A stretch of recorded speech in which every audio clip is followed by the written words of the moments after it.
What is up, Buffalo Fanatics? Z-Bot here with you, live on the Buffalo Fanatics YouTube channel on a Victory Monday night. And that, of course, can only mean one thing. It is the smoke break. So good to have you in. Fresh off the Buffalo Bills' most impressive performance of the 2025 NFL season. The Bills improved to 6-2. The Bills improved to 5-5 against the Kansas City Chiefs.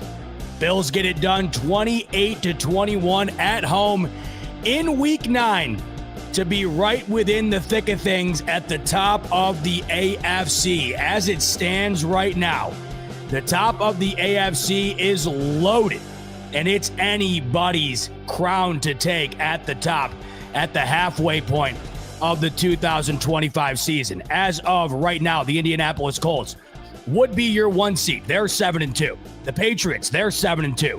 The Steelers, 7-2. The Bills, right on the outside at 6-2. It's going to be one hell of a race to the top of the mountain that is the 1 seed in the AFC as we enter in to the second half of the season. It's hard to believe we're already there. Week 9 marks the halfway point of the year. Now we head into the second half. The Bills gear up to take on a Miami Dolphins team who's trading away players, firing their GM. The Bills are, as it stands right now, an 8.5-point favorite in Miami this upcoming week. That's crazy. You don't see teams on the road that heavily favored that often. Bills are expected to get it done. You're going to want to keep an eye on the New England Patriots Tampa Bay Bucks game for a couple of reasons. One, if the Bills win and the Patriots lose to Tampa Bay, who's coming off of a bye, they're expecting to get Bucky Irving back from injury. A couple of guys have been banged up. I know Baker's been getting tossed around a lot. Emeka Egbuka, they're off the bye, ready to go, fully healthy. So if Tampa Bay is to beat New England at home in Week 10, Bills get it done against Miami. They're then once again at the top of the AFC East. But you're also going to want to keep a close eye on that game because the Buffalo Bills play the Tampa Bay Bucks in Buffalo in Week 11, the following week, a Sunday from this Sunday. So that's what we have to look forward to this upcoming week. What you have to look forward to on this show is a further dive into what we saw on Sunday afternoon at the Ralph. The Bills getting it done against the Kansas City Chiefs for the 5th consecutive time in the regular season. We're going to dive into it. We looked at all of Josh Allen's pass attempts against the Carolina Panthers, trying to decipher what the issues were with the pass offense. Well, the pass offense against the Kansas City Chiefs was prolific. Josh Allen's 23 of 26. That sets a franchise record for completion percentage. 3 total touchdowns for Allen, just under 300 total yards for Josh Allen. We're going to look at the pass attempts from this game and see what led to such a dominant outing, especially when compared to the games prior, not just the Carolina game. The passing game struggled significantly against Atlanta on Monday Night Football prior to the bye. It wasn't great against New England on Sunday Night Football the week before that. So we looked at what the issues might have been against Carolina. On this episode, we're going to look at what went right and maybe why it was such a 180 from what we've seen up until now and what we saw on Sunday afternoon. The other thing I want to dive into here as well is the unprecedented outing the Buffalo Bills defense had against the Kansas City Chiefs. The D for Buffalo is now stringing together a list of really incredible performances. I've said it 1,000 times, but it's worth repeating because this truly marks the change, in my opinion, towards success for this Buffalo Bills defense. I go back to halftime of Monday Night Football, Bills-Falcons. The Bills are getting rolled by Bijan Robinson, Drake London. They go into half, they come out, they only allow 3 points. They shut down London and Bijan, especially compared to what they were doing to him in the first half. Those two combined for over 300 total yards of offense just with those guys alone. And they were essentially a non-factor in that second half. Wasn't enough to get it done. The Bills offense couldn't figure things out, couldn't take advantage of that. But ever since that halftime mark, you have the Bills shutting down a really stout run game in Carolina, sacking Andy Dalton 7 times, holding, like I mentioned, the Atlanta Falcons to 3 points, stifling Bijan and Drake London in a way that was unfounded in that first half of the football game. And now you look at this Kansas City Chiefs game where the Bills get pressure on Mahomes in a way that he's really never faced, and in a way the Buffalo Bills have never been able to present to this offense. Patrick Mahomes was pressured 20 times in this game on 38 dropbacks. That's nearly 53% of all dropbacks. That's the most pressure the Buffalo Bills have generated against the Kansas City Chiefs in all 10 matchups between Allen and Patrick Mahomes. This was unquestionably, not only based on the optics, but based on the numbers, the best performance that this Buffalo Bills defense has ever had against Patrick Mahomes. And it was really one of the best defensive performances that really any defense has had against Patrick Mahomes. He does not face pressure like this, and when he does, he usually eviscerates it. Not only did the Bills get home, not only did they wreak havoc on Mahomes and that offensive line, but it resulted in errors. It resulted in the inability to move the football. Mahomes, 15 of 34 in this game for a career low passing completion percentage. Under 50%. He's never had that low of a completion percentage in his entire career. So in addition to looking at the passing attempts for Josh Allen in this game and what went right, I also want to look at the 20 pressures that the Buffalo Bills defense generated. I want to get an idea behind how they were able to be so successful. I want to get an understanding as to how they were able to have the most success against Patrick Mahomes that they ever have.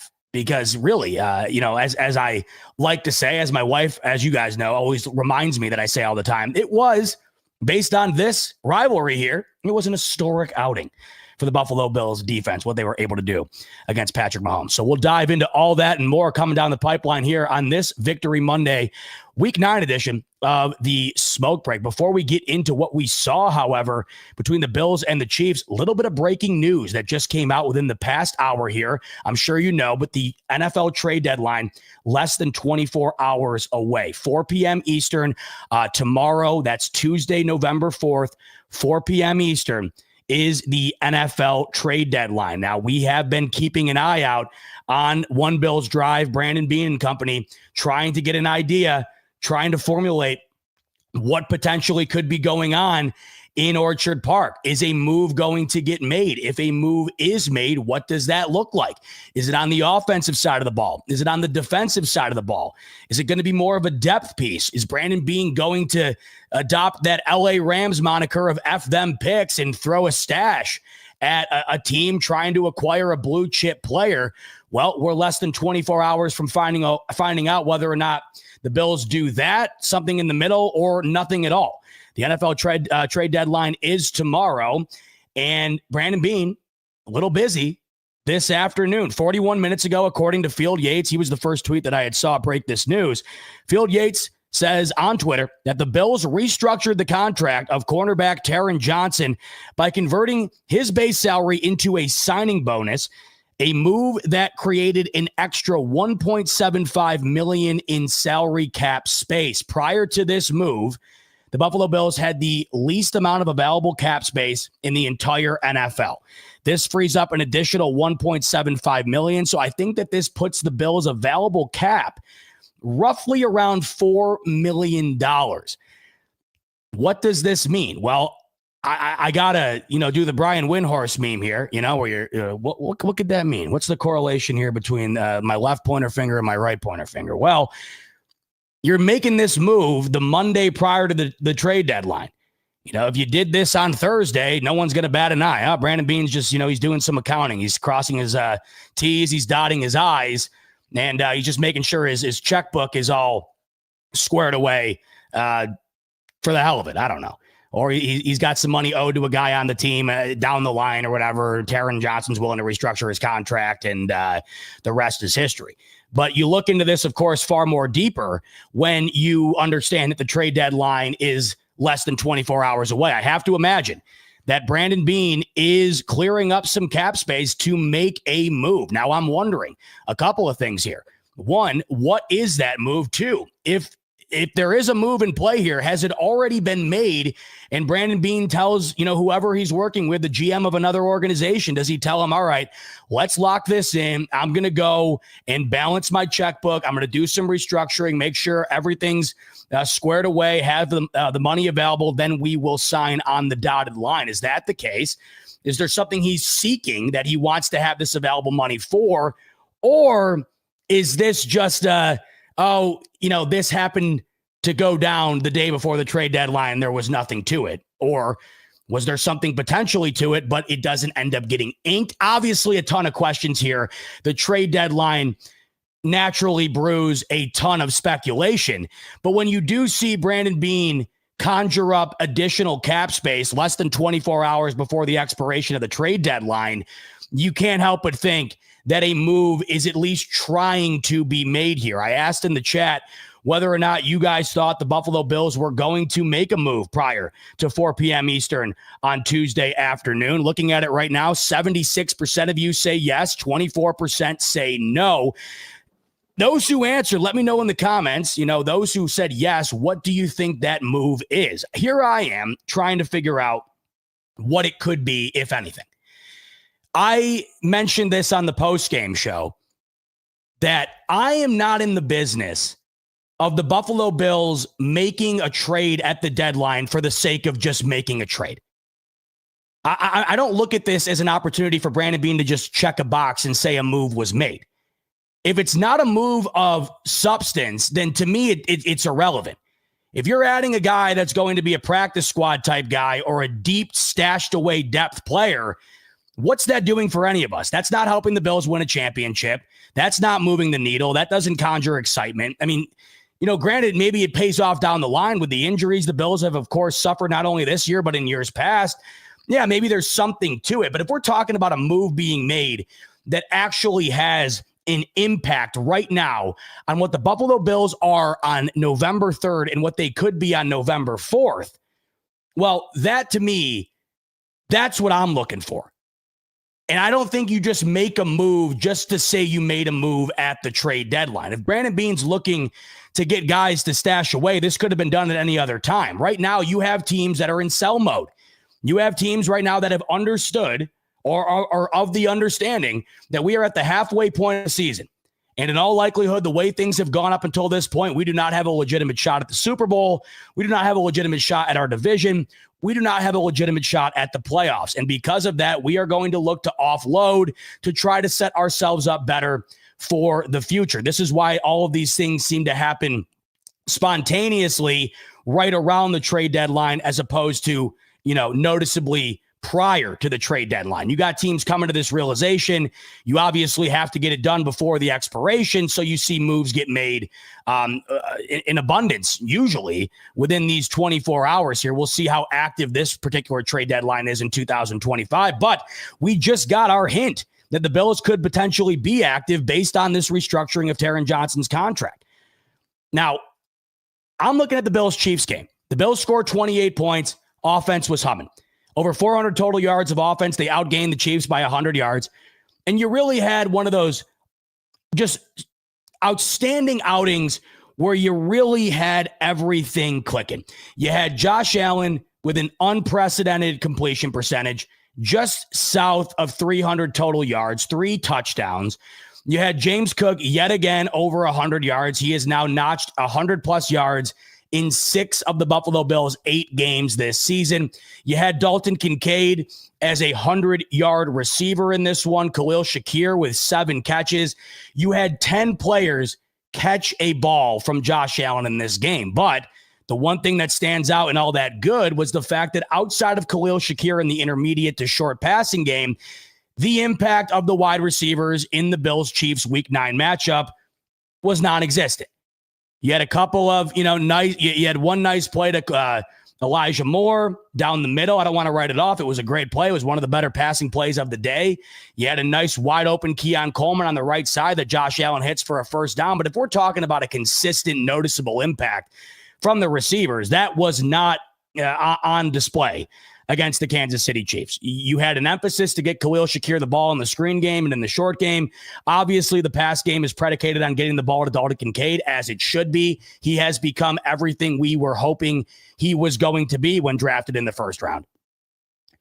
But it's noticeable that the Buffalo Bills do need some help at wide receiver, because as it stands right now, the impact of who they currently have on the roster is just not adequate enough compared to, a vast majority of teams across the league.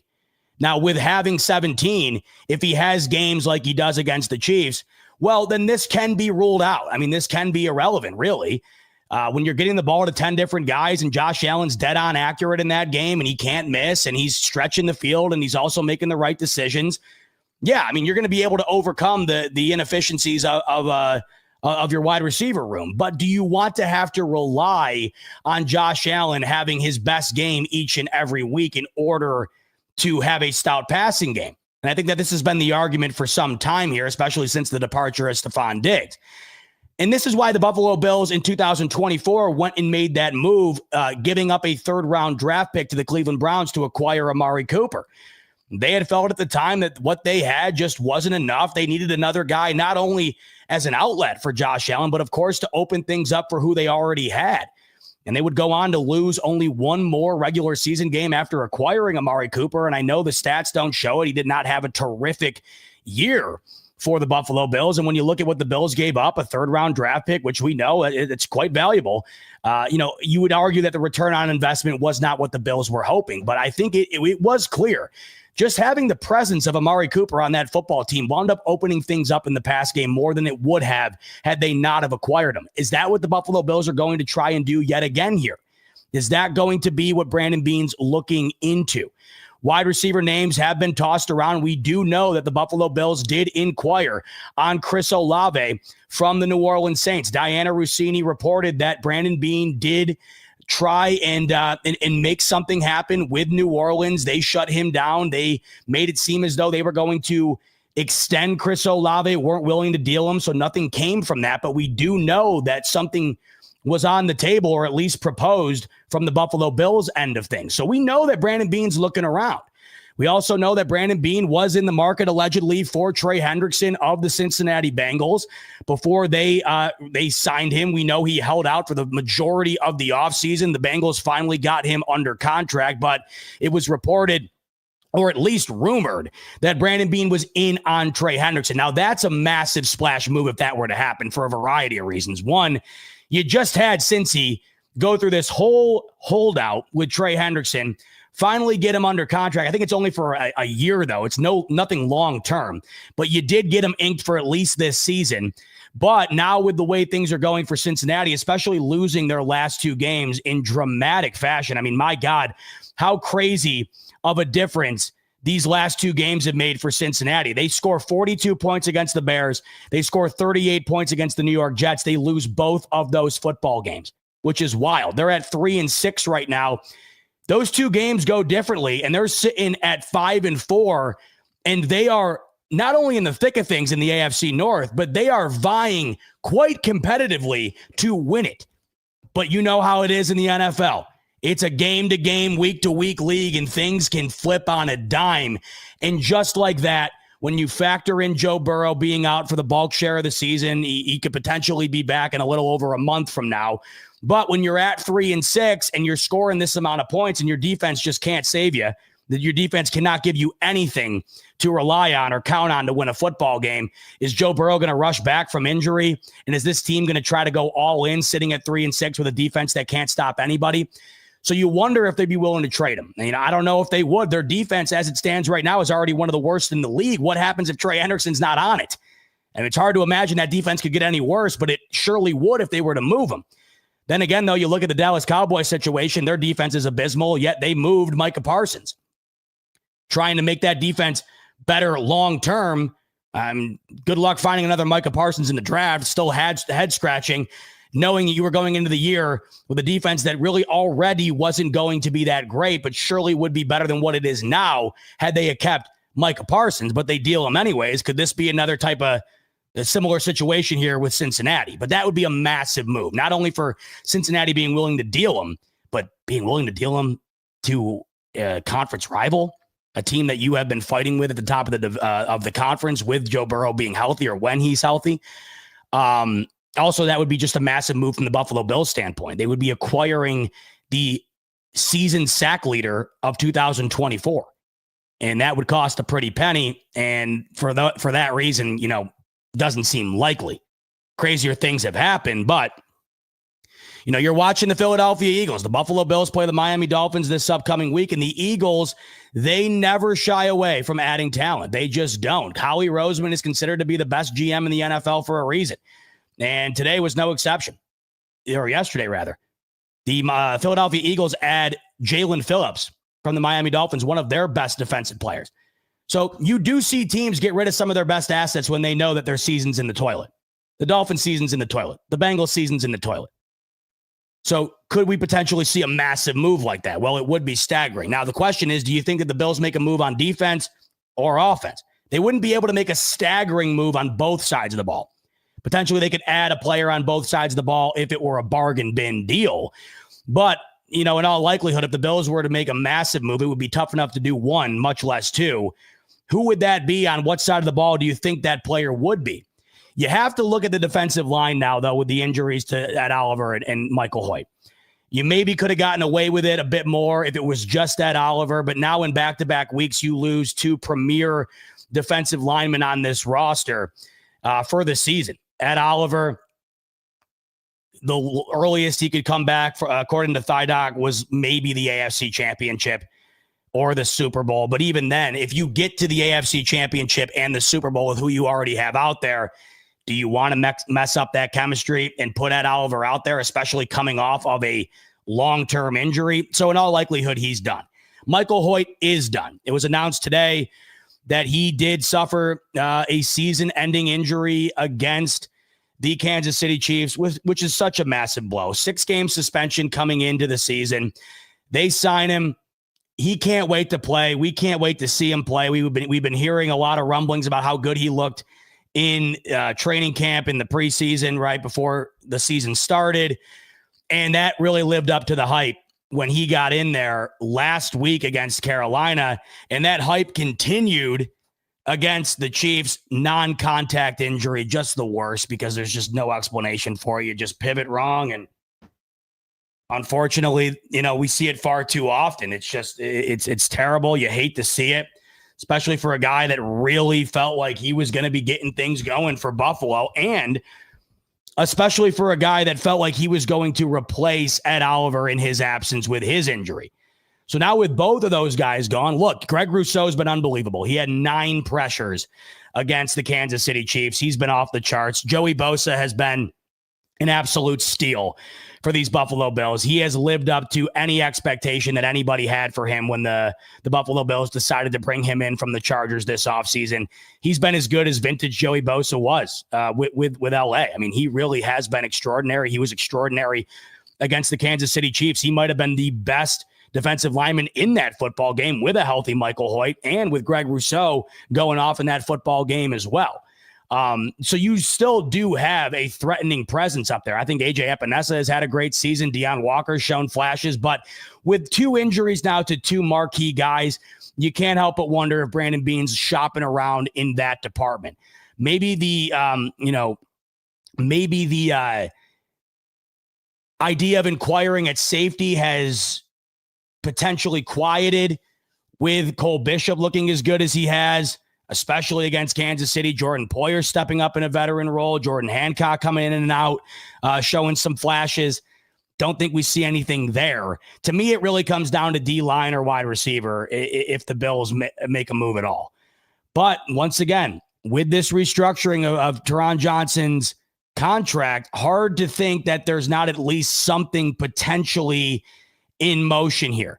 We will find out within the next 24 hours. Looking at your chats here, Buffalo fan coming in saying wide receiver, safety, DT. Yeah, basically all the positions I touched on, right? Which is the biggest need? Hoyt was a dog for 2 games.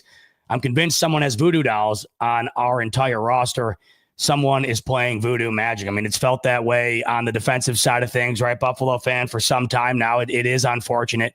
This Buffalo Bills defense has been the victim of a litany of injuries year in and year out. They're not the only one. You know, the San Francisco 49ers fan base can sympathize with us. They lose their top guys every single year, it seems. And so many of these teams run into injuries. But the devastating thing is right now, it really feels like the Bills defense is turning a corner. And it felt like part of that turn was Ed Oliver and Michael Hoyt, a substantial part of that turn. Now you're losing those guys. Which is just a bummer, especially when it's happening, because you lose Ed Oliver as you're getting Michael Hoyt back from suspension. And it really felt like it was almost like a relay handoff. It's just a bummer and a half that you're losing Ed Oliver, but the silver lining is you can pass the baton to Michael Hoyt to try and fill that gap. Now he's out. So this is where I do think there could be some scouting of potential available defensive linemen. But you take a look at Twitter right now and everybody's speculating. You know, it comes with the territory. You make a contract restructure, or you restructure a contract the day before the trade deadline. That is going to dump kerosene all over potential trade speculation. But we don't have to wait long. Essentially, this is Christmas Eve for NFL trades. We will know within the next 21 hours whether this Teron Johnson restructuring manifests into a potential trade for the Buffalo Bills, or if Brandon Beane was just doing some Monday afternoon accounting. So we'll keep an eye on that. Let me know in the chat, by the way, if anything pops up as we continue on through the show, because it could happen at any time. But we will for sure know by tomorrow at 4 p.m. Eastern. All right, let's dive into what we saw on Sunday afternoon. So much good in that football game, really. It was the most impressive outing that the Buffalo Bills had this season. And it wasn't just because they beat the Kansas City Chiefs. I think that it makes it more impressive that the performance that they had was against the Kansas City Chiefs. But the performance that they had would have been impressive against anybody, really, because it was the most complimentary performance that they have had all year, where the defense was great. The D-line was great. The back end, maybe their best performance of the season. Josh Allen, maybe his best performance of the season. James Cook, yet another great performance. And he's just stacking them at this point. Offensive line, another great performance. Your top target, Dalton Kincaid, a great performance. I mean, really, there really was not much to hone in on in terms of negativity to take away from this one. The 4th and 17, to me, it's a play like that where I almost just got to go like this. I got to tip my cap. You know, Mahomes is still Mahomes. The Chiefs are still the Chiefs. They're beatable, but don't get it twisted. They're still going to make plays. You're not going to get out of a game against them where they just do nothing. What you force them into on Sunday afternoon is about as tough of a spot as you'll ever force that team into. Patrick Mahomes had the worst completion percentage of his career. But that doesn't mean they're still not going to make plays. I mean, the Bills, they did have Patrick Mahomes dead to rights on that 4th and 17. But it seemed as though Joey Bosa got home free so easily that he thought that he missed something. It seemed like he got fooled. Mahomes kind of did a move where he turned and went to the right. And for whatever reason, Bosa turned around to drop back in coverage. If he would have just kept pursuing Mahomes, that pass doesn't get completed. So you give credit to the Chiefs for pulling it off. I mean, I give them more credit for even attempting it than anything else. I mean, the fact that the Chiefs were willing to go for it on 4th and 17, I said it on the post game. I think the Chiefs and the Lions are the only two teams in the NFL that would even consider going for it there. So that happens. You missed the field goal. That happens. A couple of timeouts I didn't love. 1 or 2 play calls offensively I didn't love. But we're nitpicking here. I mean, we're nitpicking. Use the pie chart analogy all the time. That pie chart had about 98% good to great in that football game. So we're going to dive into the good here. We're going to dive into what we saw that worked so well against Kansas City, because to me, if the Buffalo Bills are able to put out a performance moving forward in their upcoming games like they did against Kansas City, that's a team that should be a Super Bowl favorite. The Buffalo Bills looked like potentially the best team in the NFL on Sunday afternoon because everything was clicking. The defense in all facets, the offense in all facets. That's how you win that's how you win a championship. You don't win a championship just because you have the MVP at quarterback. You don't win a championship because you have an all-time great at quarterback. You need to have other elements. The Bills have that. James Cook right now has 100-plus yards in 6 of 8 games. He has 87-plus yards in 7 of 8 games. He's averaging just shy of 110 per game. And over a 17-game season, James Cook is on pace for over 1,800 yards. And if James Cook were to continue on this pace and finish with over 1,800 yards, that would notch him the second greatest running back season in Buffalo Bills franchise history, just behind O.J. Simpson, who had the best season in franchise history back in the mid-70s. He's on pace to have the best season a Buffalo Bills running back has had in a half century. And how impressive is this? Because it's coming off a tumultuous contract negotiation where you had several people in the fan base not wanting to pony up any money at all. You had plenty of people saying, I'm willing to pay, but there's a threshold that I'm not willing to cross. You had other people saying that anybody could do what Cook's doing behind this offensive line. Brandon Beane threaded the needle perfectly. He gets James Cook under contract to become the 7th highest paid running back in the NFL. And right now that's looking like a steal because James Cook is right there with Jonathan Taylor in the 2025 season in terms of being the best running back in the entire league. Those 2 running backs right now are the best running backs in the entire league. They're the only 2 running backs with over 800 rush yards through week 9. It's been off the charts. You know, you look at James Cook's previous stats. I mean, he's on pace to absolutely obliterate anything he's done prior to this. And what he's done prior to this earned him the contract extension. That's what's crazy. The ability to do this after getting paid. You know, sometimes that's your fear. You get paid and you pay a guy and all of a sudden, man, the guy's paid and now we're not getting what feels like our best return on investment. I mean, right now, this is like buying what James Cook is right now. This is like buying Bitcoin back in like 2015, the way this has turned out. This feels like you bought right at the bottom and the thing rocketed. This is what we're getting on this contract. The return on investment here, right out of the chutes, has just been unbelievable. James Cook had 1,009 rush yards in 2024 throughout the full duration of the regular season, okay? He's 150 yards shy of that right now at the halfway point. He had 1,122 yards in 2023. I mean, he could sit out like 4 or 5 games and still smash his career high. Also, he led the NFL in touchdowns in 2024. He's already got 7. He had 16 rushing touchdowns in 2024. He's on pace to get close to that again. So not only is he on pace to get towards a number that was good for having the most touchdowns in the league, he's also on pace to nearly double his rush yards, and he had consecutive 1,000-yard seasons. It's a Josh Allen-focused team. Josh Allen's on, you can't turn the TV on right now and not see Josh Allen. He's on everything. He is an A-list sports celebrity. So when you talk about the Buffalo Bills, you think Josh Allen. Josh Allen and the Buffalo Bills are synonymous with one another. But James Cook deserves to be in the MVP conversation.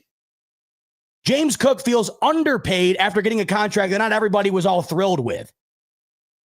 James Cook has an argument in being the best running back in the sport right now. And I really don't think there's an argument to convince me that he's not at least top 3 right now. And I don't think he's 3. He's been incredible. He's been absolutely incredible. And it's just routine now. It's routine where it's like every game, this is the common occurrence. And if you can get Josh Allen to execute the way he did, and we know he can, MVP, you get that level of execution from Josh Allen like he delivered in week 9 with that ground game, with this offensive line. If this D can continue to get better each and every week and get after the passer, and Maxwell Hairston continues down a path that looks pretty damn great right now, and Cole Bishop continues down that same path, that's a championship football team, folks. Far cry from what I felt a couple of weeks ago.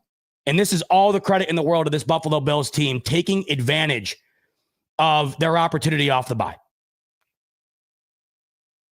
You know, once again, the NFL is insane where, you know, last week, you feel like maybe the Green Bay Packers are the best team in the NFL. They're the 1 seed in the NFC.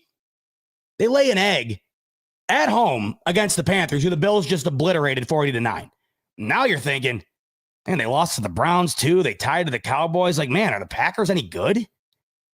You know, the Chiefs, all of a sudden, they got their mojo back. They lose to the Bills, and then you do a double take, and you're like, wait a minute. They're 5-4. Are they going to make the playoffs? The Bills, you lose at home to the Patriots, and you really get rolled against the Falcons in prime time. And you're thinking, like, man, is this Bills team? Is this what this is going to be this year? And you come off the bye and you just dominate the Carolina Panthers on both sides of the ball. And you're really out. You outclassed the Kansas City Chiefs. I mean, let's keep it a buck here. You outclassed Kansas City. You had a 2-touchdown lead on this team in the fourth quarter. Credit to them for making an unbelievable play on fourth down. You know, you doink the field goal. Like 1 or 2 tweaks away from this result being a hell of a lot different. Now, granted, you can't rule out those tweaks because the Chiefs always have those tweaks, don't they? But the Bills outplayed the Kansas City Chiefs for 60 minutes, and they were unquestionably the better football team. That was not a case of, Bills just got them this time around. No, the Bills were visibly the better football team on both sides of the ball. And in every facet, Josh Allen was infinitely better than Patrick Mahomes in this game. Dalton Kincaid was better than Travis Kelce. The Chiefs really don't have a run game, so it's blatantly obvious that the Bills' run game infinitely better. And the Bills' defense was 10 times better than the Kansas City Chiefs' defense. So you're looking at Buffalo now, at how crazy this league is. All the criticisms a couple of weeks ago were beyond fair. But now you're looking at that win against Carolina, and like I have said here, to all those people who said, oh, it's the Panthers, it's Andy Dalton, it's Carolina. Yeah, you know, you're not telling me anything I don't already know. The Carolina Panthers are not a top 10 team in the NFL. But they're not a bottom 5 team either. They're not the Titans, the Raiders, the Jets. That is a good upcoming young team, middle of the pack in the league. And you just saw it on display. They just beat the Packers on the road, who were the number 1 seed in the NFC going into that football game. They allowed the Packers in that football game to do essentially nothing offensively. The Buffalo Bills scored 40 points against that same defense 7 days prior. The Packers scored 13 points. 13 points. The Bills rolled off 40 on them, and they didn't even play in the fourth quarter. The Bills rattled off 40 points against the Panthers, and they took a smoke break, shameless plug, in the fourth quarter. James Cook was on pace for 300 yards in that football game. He didn't even get a touch in the fourth quarter. Looks a little bit more impressive today, doesn't it? And then Kansas City, too. You know, they had gone 5 consecutive weeks scoring 28 plus points. They were really stifling opponents, too, on the defensive side of things. The quality of opponent wasn't that of the Buffalo Bills, but you could argue the Detroit Lions certainly are. They allowed them only 17 points in that football game. The Bills had 28. So things change quickly in this league. And if the Buffalo Bills can continue down the path that they are currently paving for themselves post-bye here, the one thing that'll change is that the Bills finally get over the hump and go to the Super Bowl if they continue to play like that.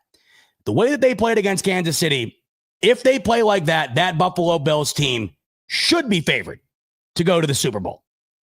And now you're watching things open up drastically. That Colts loss to the Steelers, that's gonna loom large. It's gonna loom large. This loss for Kansas City, it's gonna loom large. This is why I'm thinking that this game this upcoming week for New England is huge, because New England only has 2 remaining games against teams with a winning record, one of which is against the Buffalo Bills. The other is this upcoming weekend against the Bucs. If they win that, I mean, really, they're on cruise control to winning this division. And you know what? You really could make a very, very sound argument that they are in the driver's seat towards the 1 seed. That's a huge, huge game. So I want to take a look at what went right here for the Buffalo Bills and get an idea of how it worked and, why it worked. Because if this continues, this is the Buffalo Bills team we were hoping we'd see. This is the Buffalo Bills team that came into the season earning the right to be the betting favorite to be the future champion of the season. So let's dive into it. Let's get into it. Like I said, last week on the show, we dove into the 19 pass attempts for Josh Allen, trying to dissect what didn't work. Let's dissect the 26 pass attempts from the Chiefs game and figure out what did work and why. Let's pull it up. Oh, I got to cough real quick. I got something stuck in my throat. Oh, my God.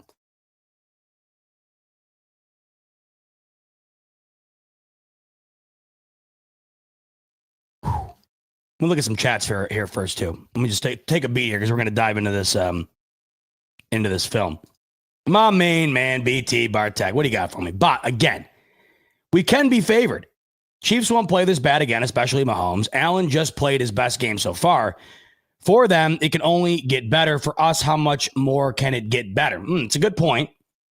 And once again, this is why I don't put a ton of stock or I don't rest my my hat or my laurels or whatever on that game being the indicator that the Buffalo Bills are finally going to beat the Chiefs in the postseason, something they haven't done in 4 attempts. No.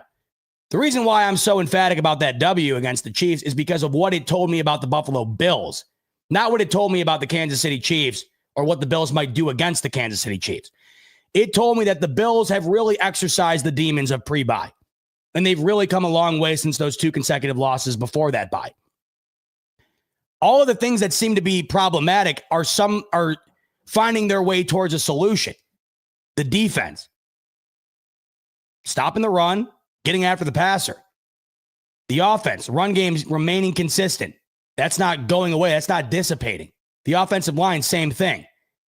Josh Allen, it wasn't apparent in the Panthers game, but it certainly was against the Chiefs. The back end of that defense, too, with Hairston now, Bishop playing the way that he did, it tells you that the Bills are capable of being a top contender in the AFC.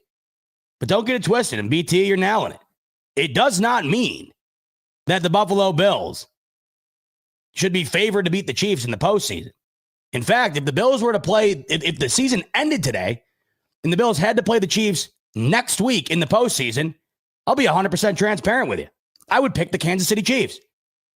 Why? Well, because I feel like I'd be a fool to not pick them. They've beaten them 4 consecutive times in that spot. That's a situation that I got to see it to believe it. And I know I'll get drilled for that, as I did for picking the Chiefs to win this past game. But my argument was the same this past weekend. I needed to see the Bills deliver in a spot like that. I needed to see it, and we saw it. And now I'm bought back in. I was gearing up towards being bought back in for a variety of reasons from that Panthers game, but I needed to see that and a little bit more against a team like Kansas City.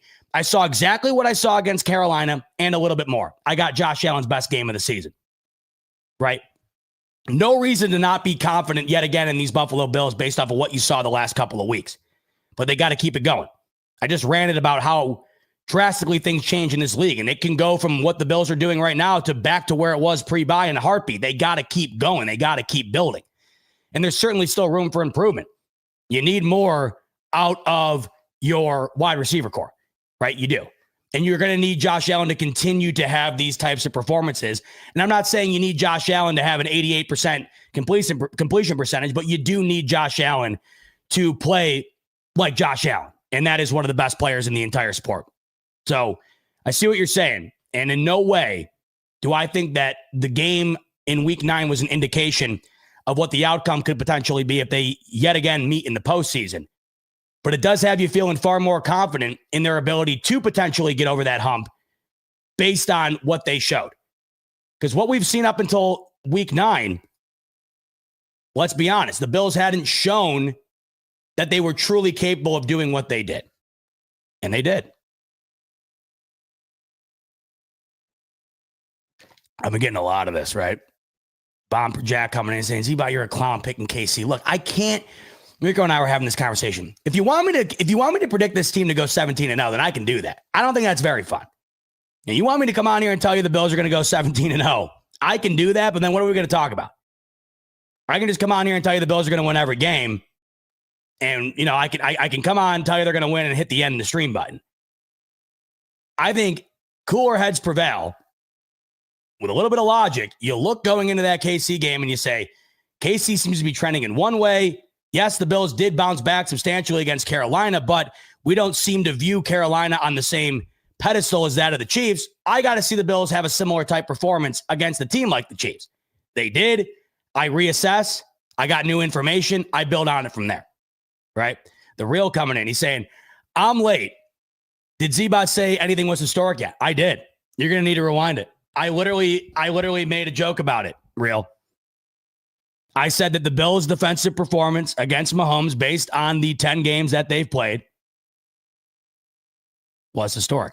So let's dive into that historic performance. But let's start on the offensive side of things. And by the way, that was also historic because Josh Allen set the franchise record for completion percentage going 23 of 26. So let's dive into it. Let's take a look at what we saw in the pass game in week 9 from Josh Allen and this Buffalo Bills offense. And we'll start with play 1. And as I mentioned, we're also going to dive into each and every pressure, all 20 that the Buffalo Bills generated against Mahomes and their offense in this game. All right, so let's get into it. Now, I want to know if what I viewed and what I kind of took away from the live viewing rings true in the film. One thing that stood out to me in the live viewing, and I want to see if it matches here with the film. What I noticed, Allen seemed to be far more comfortable in the pocket.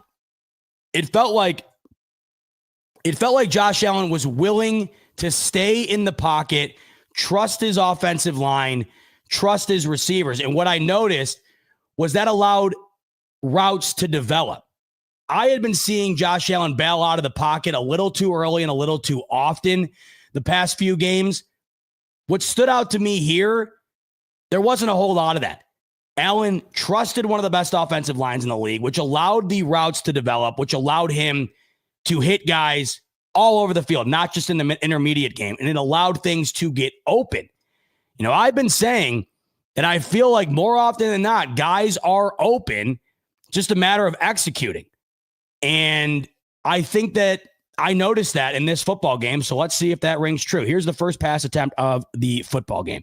Now, the one thing I noticed early, the Buffalo Bills did not shy away from the screen game. And there you see it, right? There's the screen to Khalil Shakir to kick things off, a 4-yard gain. I like this, by the way, as a drive starter.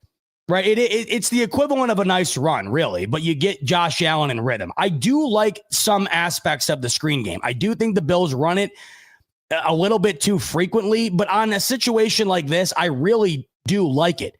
I think it's a good drive starter. It gets Josh Allen warmed up. It gets the receiver the ball in his hands, and it does make your next couple of downs far more manageable. Like on that one, for instance, it's a 4-yard gain. You're now looking at 2nd and 6. So I like that. The Bills ran basically that same play that you just saw on 3rd and 10 in this game. That's when I don't like it. That to me makes no sense. That's a drive starter. That's setting yourself up for better positioning on 2nd and 3rd down. That play is not conducive to getting you a first down on 3rd and 10. But what I was a little bit shocked by was that they did come right out in the screen game. I had thought, based on the respect that I know that this Bills team has for Steve Spagnuolo, and I know us as fans have, I mean, we have all the respect in the world for Spags. I thought that we were going to see less screens because I had figured Spags was going to have something dialed up to combat that. Early on, though, they really didn't. It did work for the Buffalo Bills. You saw it on that play. They get 4 yards, and they're basically going to do it again here. So what you have is back-to-back plays. They did this against Carolina, where on their first drive, they started essentially the exact same way. A screen to Khalil Shakir on one side, followed by a screen to Shakir on the other side. And it worked well. On that play, you get 8 yards, you get a first down. So 2 screens to Shakir and a first down. They're off to the races. This opening drive, by the way, was terrific. I mean, it really, really, really was. 7 minutes of time of possession and a touchdown. You drained off half the clock of the quarter, and you got in the end zone. You followed that up, by the way, with a 3-and-out on Kansas City's end. They really started this game exceptionally well, and they set the tone for the rest of the football game. The Bills have been lights out on scripted drives. It's been the drives in between that I've noticed they've struggled with.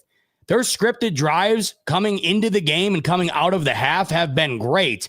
And this game was no exception. This was one of the best opening drives they've had all season. So far you got 2 pass attempts for Josh Allen, 2 completions, both screens.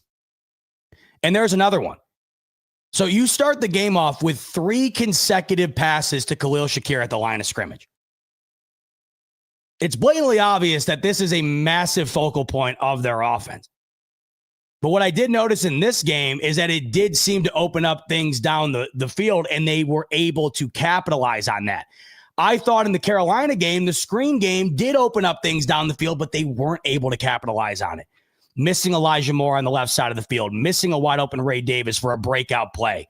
You did have Elijah Moore on a crosser going towards the end zone that Allen looked off. There was things there. It did feel like in this game, those plays were cashed in on. So 3 consecutive plays to start the game in the pass game, all to Khalil Shakir, all at the line of scrimmage. And they're gonna keep it rolling. Guy, this is nuts. And I got to tell you, were you guys not a little bit surprised by this? I figured Steve Spagnuolo would know what they wanted to do in the pass game. They've been doing this against everybody. Whether you're the best team in the league or the worst team in the league, this is what the Bills do, especially to start things off. The Bills love doing this. This is 4 consecutive pass plays to start the game that were all at or behind the line of scrimmage, and they all worked. They all worked. This one to Ty Johnson here for 9 yards. Now, what I like about this one, you're getting the running backs involved in the pass game, and they did a little bit more of that in this game, which I liked. You did see Ty Johnson have a good game here. He had his first touchdown of the season. But I do like seeing you switch it up a little bit. It becomes obvious that Khalil Shakir is lining up for a screen.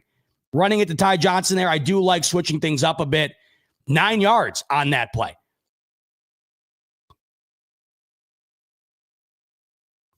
So you're already down to the 30 here. They were also running the ball well. Now look at this. Now here we go. This is now in the grand scheme of it all, this is nothing crazy. This is a 6-yard completion. This is a 6-yard completion to Curtis Samuel. Nothing crazy. Nobody's going to think to go back and watch this on the highlight reel, but watch Josh Allen on this play.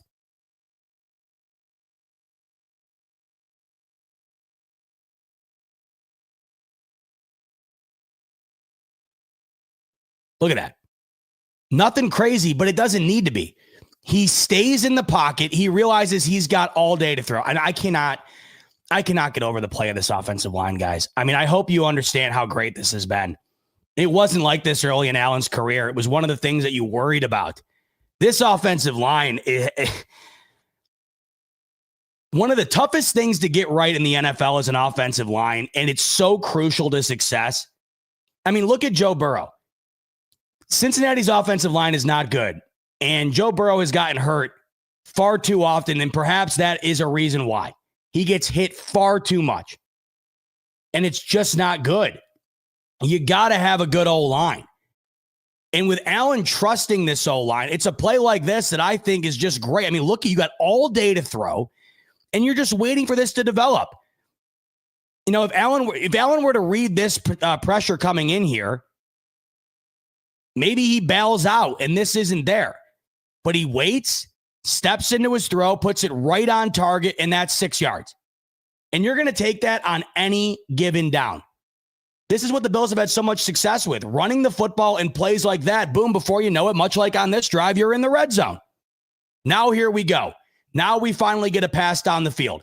So all the way up until this point in the first drive of the game, as you've noticed, every single throw for the Buffalo Bills was at the line of scrimmage or shortly in front of it. Now, finally, we get a field stretcher here, a 23-yarder for a touchdown to Dalton Kincaid. Once again, watch Josh Allen on this play. He allows Kincaid to fully run this route. It's beautiful. It's beautiful. Now, the defender does fall. Certainly helped things out and made it a lot easier. But Kincaid did have a step. And he was going to him look, even if the defender doesn't fall, Kincaid's got a step on his defender. Allen's leading him here. Makes it a lot easier that he falls down and waltz into the end zone.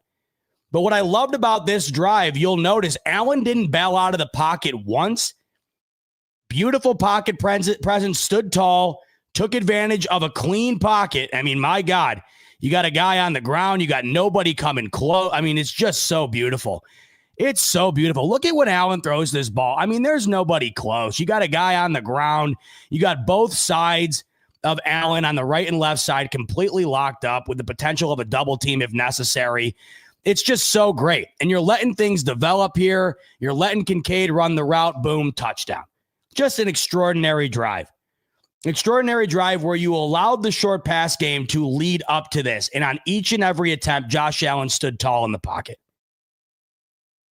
Phenomenal. Kincaid, by the way, what more can you say? And he's not even fully healthy, I don't think, because he's not playing the bulk share of the offensive snaps. The impact that Dalton Kincaid has had on this offense this year is exactly what we've been waiting for. We knew going into this year, it felt like this was the year Kincaid had to take that next step. He has become Josh Allen's go-to guy, the X factor in this pass game, the best outlet in the pass game for the Buffalo Bills. He has had an unbelievable season. And I can't wait for it to continue to develop because he's not even, I don't even think he's fully healthy right now. And he's not getting 90% of the snaps, 80, 90% of the snaps. Once we get there, I want to see them target him, 10, 12 times a game. Because when they target him, I mean, does it not seem to work out almost every time? Like a target to Dalton Kincaid almost always seems to be fruitful. The tight ends, by the way, collectively in this game, you're going to see Jackson Hawes here. And we obviously know Dawson Knox had a great catch in this one down the sideline. Now, let's look at this one. This is Allen's first incompletion of the game. And I loved the pocket navigation here. So you do get some guys home here for Kansas City. But instead of Allen rolling all the way right, because you got a guy there, he just steps up perfectly. He creates a clean pocket for himself. If he were to stay where he was, he's going to get drilled. But he navigates the pocket perfectly, creates a clean pocket for himself, and that's got to be caught. That's not on Allen. I mean, that's right on Jackson Hawes' hands. Jackson Hawes, he's a blocking tight end. He's not known to be Randy Moss with his hands. That ball needs to be caught. But once again, like I noticed in the broadcast, it felt like Josh Allen had a ton of terrific pocket awareness in this football game. And even on that incompletion, no exception. Navigated it perfectly. And he was wide open too. It's a ball that's got to be caught. By the way, Allen had 3 incompletions in this game. It's just hitting me. One of them was a drop. One of them's a drop. That also should have been completed. I mean, really, Josh Allen didn't miss. Did not miss. Now, I like this. It only gets 3 yards, but I like this play because you've already shown Kansas City your willingness to throw the ball to Khalil Shakir in the screen game. I mean, they had already done it up until this point 3 times. So on this play, you get the running back involved in the pass game, which we have been pounding the table for. And you also use a bit of deception, leading them into thinking you're going to Shakir yet again, but you hit Ty Johnson. It was a great tackle made on this play, but I could see in the future here, this play busting for substantial yardage because look, if you're able to contain here, it wasn't the best containment from the O-line. If you're able to not allow the Chiefs to break contain here, and Ty Johnson's able to get upfield, I mean, look at how much space he has to work with. This is good defense from Kansas City here. I really like this play, though, because you're using that deception, right? Everyone in the world would probably think you're going to Shakir there. And I've noticed that they've been setting these up where they will go to Shakir early and then they'll use the idea of continuing to go to him to fool you and go somewhere else. I like this. If there's better blocking on this play and better containment, Ty Johnson's got a 20-yard gain. That's just good defense. I like that play, though.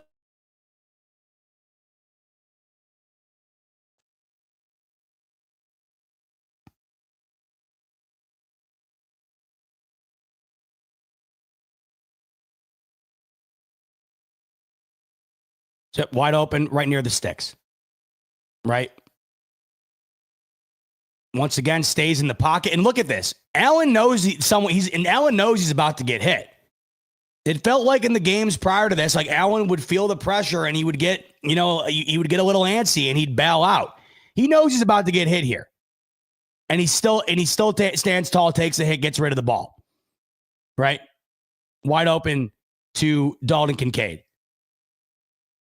What I liked about this game, too, is you did have a good blend of sticking with the short game like they've been doing routinely and religiously. But then when the opportunities arose, they did take their, Josh Allen did fire it down the field. He did take his chances. So Rico and I were talking about where we were saying, we just want to see Allen risk a little bit more. He's become so risk adverse that it feels like you've eliminated any risk at all. And I think that there was a bit more added in this game, and that's why you saw multiple passes of 15 to 20 plus yards. Now, this was the one play in the game I did not love. This is 4th down and 2. And up until this point, James Cook had been running the ball for over 6 yards per carry. It was the first quarter, and he already had almost 50 yards on the ground. The Chiefs had not proven to you yet that they were able to stifle the run game. They did a really good job in the second half of containing James Cook, far better than they did in the first half. Up until this point, though, they had not shown you any ability to stop Cook. It's 4th and 2. I would have liked to have seen a handoff. I hate going shotgun on 3rd or 4th and short. I've always hated that. I just think it puts you at a disadvantage. So I did not love this play call. I would have ran it here. It was one of 2 play calls in this game that I wasn't thrilled with. They don't convert it on the 4th and 2 here. Now we're just looking, he does have a clean pocket for a while. I mean, he has the opportunity here, right? But if we're looking downfield, nothing open on that side. And by the time he's able to look off and try to make another read, he does get rid of it, but he gets hit. Now, that did look open. That's where I would have gone with the football if I were him. I think that was the right move. It's good defense by the safety collapsing in there. It is. It's really good coverage. And also, they were able to get home. That was something they really weren't able to do a ton in this football game, but they were able to on that play. The one thing I look at on this play, maybe I look at Dalton Kincaid on the out here, but you'd have to go there immediately. Allen's looking at the left side here. By the time he's able to get off that read and go to the middle of the field, he's already got a guy coming down on him. So that's good defense. And once again, I just didn't love the play call. I would have ran the football there based on what they had been doing up until that point. But I think that was probably the right pass. Just really good coverage and a good job by the Chiefs defense being able to get home there. The only other outlet I feel like you had, like I said, you do have Kincaid on the out here. But Allen was looking towards the other side. And by the time he's able to do anything with it, pass rush gets home. So the Bills don't convert there. That's one of only 3 incompletions for Josh Allen on the day. And like we saw, the first one to Hawes there was a drop. So the rest of the way here, we're going to be seeing a lot of completions. This is one of Keon Coleman's 2 receptions of the game. Now, they've been doing this a lot with Keon Coleman, these intermediate slants, and they do seem to work quite often. He does find himself open more often than not on these. And then that's a good break off the ball there. And you're taking 6 yards on that all day. This seems to be how they've been getting him the football. And I like that far more than those fade routes down the field that just don't seem to ever work. And this is a good read by Allen, too, because the pass rush does get home here, and Coleman's his only outlet, and he's wide open, so 6 yards. And that seems to be working a lot with Keon Coleman. You see this frequently when he's running these slants, these short slants. He's usually wide open. Loved this play here. This is the Jackson Hawes flip. This was a Josh Allen vintage play here. Just how great is that? So, you have the pass protections there, but look how wide open the hole is on the left side here. I mean, look at that. You could drive an Amazon truck through that hole. So Allen's back there. You got the whole right side of the line filled up here. Nothing open on the right side. So Allen's got to make a play here, right? Because there's nothing open here. But he's got this whole lane. And the awareness to take advantage of that, I mean, that's 17, man. There's really nobody better at doing exactly this. So then you do that. The threat of Allen's legs, of course, brings the linebacker up. And this is just such a infinite IQ level play. And I'm glad to see the flick work. When he threw the flick against Atlanta, it was on his back foot running to his opposite side with a guy chasing him down. And it wasn't the right time to do that. Here you had the time to make sure you got him the ball because there's really nobody hunting you down from the back, or at least close, right? Because, you got space. He still could have thrown it overhand. I think in a perfect world, you'd probably prefer him to throw it overhand. But, as we bring up with Allen all the time, the greatness comes with errors. This is the second time he's thrown that type of throw underhand this year. Once, no good. This time, 18 yards. I just love the pocket awareness here, though, and the ability to take advantage of that gaping hole on the left side here and create something out of nothing. I mean, really, because if Allen does, this is one of those instances where it's the absolute right play to go and, move out of the pocket. Because if Allen just camps out here, I mean, there's just nowhere to go. There's nowhere to go. This would never have been open. If Allen stays in the pocket, Jackson Hawes never gets open. The only reason he gets open is the threat of Allen's legs makes the linebacker draw to him, and now he's wide open. That's just a beautiful, beautiful play. Loved that one. Now I'm seeing in the chat here, KB saying, I hate the flip, throw the damn ball. I know. You like it when it works. I hated it when it didn't work against Atlanta, and I'm in agreement with you. Should you probably just throw it like this? Yes. But it is fun as hell to watch when it does work. I cannot lie. And it certainly worked there. Great play from Allen there, turning nothing into 18 yards.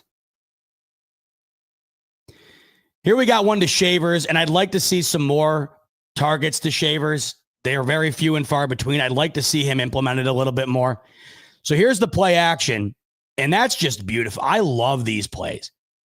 When you got the ground game going the way that the Bills have been having it go, right? Especially early on in this game where, like I mentioned, the Chiefs had not shown the ability to stop the run. Also going into this game, in terms of passing efficiency, the Chiefs were 32nd in the league, dead last against play action. They took advantage of that in this football game. And it's plays like this that I love, because the way that they're lined up here, under center, more often than not, that does indicate a run for Buffalo. You have the defense all the way up. You got the line stacked for the Bills. You only have one wide receiver out. Everybody else is bunched on the line. Great play call. Look at everybody bit on that fake. Look at this. The entire defense is moving to the right side. Everybody bit. There's Shavers, and he's wide open. Love that play. Absolutely love it. Because you're taking advantage of what the ground game allows. You're taking advantage of what the ground game allows you to do in the pass game. Everybody thought the Bills were handing this to James Cook. The defense was completely fooled. You have the receivers bunched in, And then Shavers breaks out and he's wide open. I love this. And they ran a very similar play later in the game in a crucial spot where they needed to get a first down, and they ran it to James Cook, where they faked the handoff to him, let him go out in, let him go run a route, hit him, first down. I want to see more of that. I love it. This team, really good when they run play action. I'd like to see more of it. That was a perfect time to run it because you had already established the ground game substantially up until this point. James Cook was running all over these guys early in the football game. You take a beautiful advantage of it there. Now this might have been my favorite play of the game in the pass game.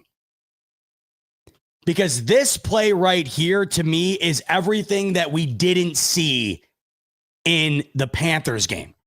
Just watch Josh Allen on this play. Just watch him as he sets this up.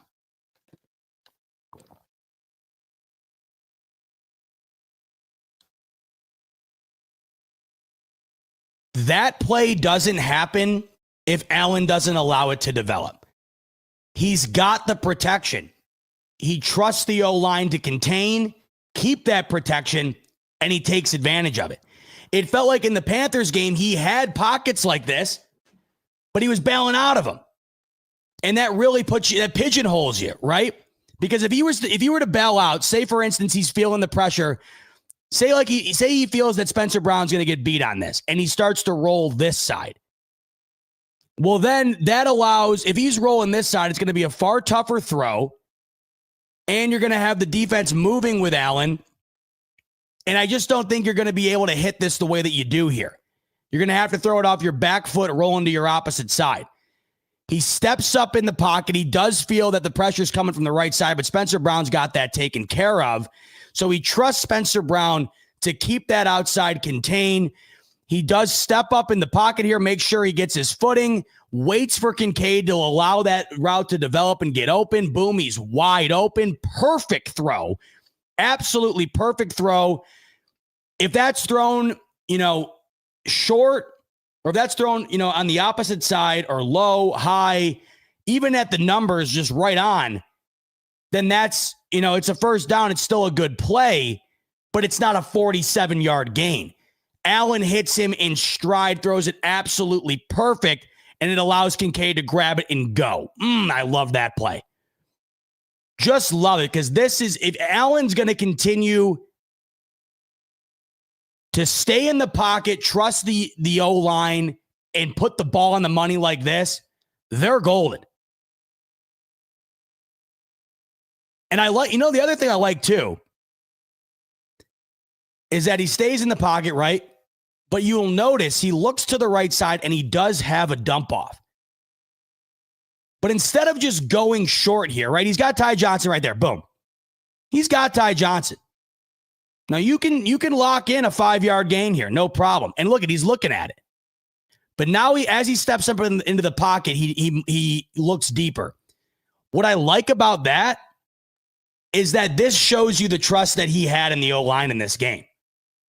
Where instead of just getting rid of the football and trying to get a couple of yards and move on, he reads the pocket and says, no, I still got time. I still got time to allow myself to look downfield here, allow these routes to continue to develop, and that's exactly what happened. And he's got Kincaid. And that's just a perfect pass, man. This, chef's kiss, maybe my favorite play of the football game offensively. Just because everything was great. The protection was great. Allen's pocket awareness was great. The throw was perfect. Kincaid makes a great grab, and he's off to the races. Just terrific. 47-yard gain on that one. Love that. Okay, so now this was the next drive.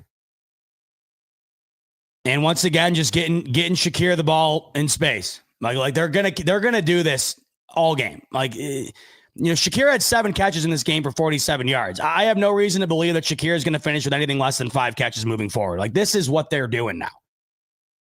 This is a major focal point of the offense. And I got to tell you, like, I don't have a problem with it. Like, you're getting 4 to 5 yards guaranteed. So this is what is this? This is second down. Yeah, it looks to be second down and 6. I like this. On a first down, a second down, you're just making everything far more manageable. You're using that play action, right? And you're just incrementally moving the ball down the field. Once again, I like this because it was also setting up things like we just saw from Kincaid on that deep route there. I like that a lot. And it's creative too. It's different. It's not the same where you're just having Shakir roll out and do a bubble screen. Like, you have him in motion there. You do fake the handoff and you hit him in stride on the out. I did like the creativity there where they were getting Shakir the ball in different ways. I go back to the Ty Johnson play we went over as well. Like, I do like that there was some variety in this intermediate game where it's not just Shakir, bubble screen, try to make something happen. You're seeing a ton of movement and you're seeing some variety, some creativity in getting these getting these short passes wide open for a handful of yards. Now there's that bubble screen again. I mean, they're running this like 5-6 times a game. Only 3 yards on this one. But it's like the foundation of the pass game right now.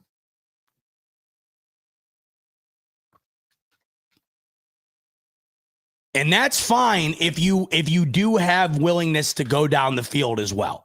You can't just do this all game. Because the second you don't get a first down, then the whole thing crumbles. Like, you got to continuously get first downs on it. And if just one of them gets stuffed, right, then you're screwed. So it's got to continue to work. And if it's not, then you got to be willing to also push the ball down the field too. Now, luckily for them, like it worked pretty much every time in this game. Oh, man. I mean, now we're talking. And this is what I'm referring to here. So you have back-to-back screens to Shakir. Now you're under center. Bills primarily run the football under center. You hit him with that play action yet again.